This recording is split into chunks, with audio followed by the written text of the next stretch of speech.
কিন্তু যে ব্রিজগুলো ভেঙেছে সেগুলো ছোট ব্রিজ, এটা যেমন বড় ব্রিজ, পাশেরটাও বড় ব্রিজ।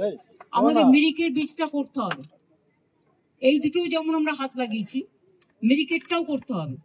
মিরিক আমি কালকে যাব, দেখে নেব। ততক্ষণের মধ্যে পিডব্লিউডির অন্তরা আছে এখানে, প্রিন্সিপাল সেক্রেটারি, ওরা তার মধ্যে ডিপি মানে সার্ভেটা করে রেডি করবে কিভাবে করবে। তুমি কি বলছিলে কি হবে ওখানে?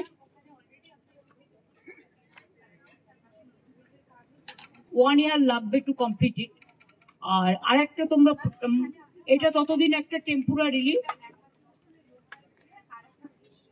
হিউম পাইপ দিয়ে ওরা একটা 1 মাসের মধ্যে একটা টেম্পোরারি ব্রিজ করে দেবে। কিন্তু এটা একটু তাড়াতাড়ি করলে ভালো, কারণ ওটা ডিসকানেক্টেড হয়ে গেছে 20 দিনের মধ্যে টেন্টেটিভলি। তাহলে 20 দিন তারা যাতায়াত করবে কোন দিক দিয়ে? আচ্ছা, ডিটুর দিয়ে যাচ্ছে, দেখে নাও সেটা।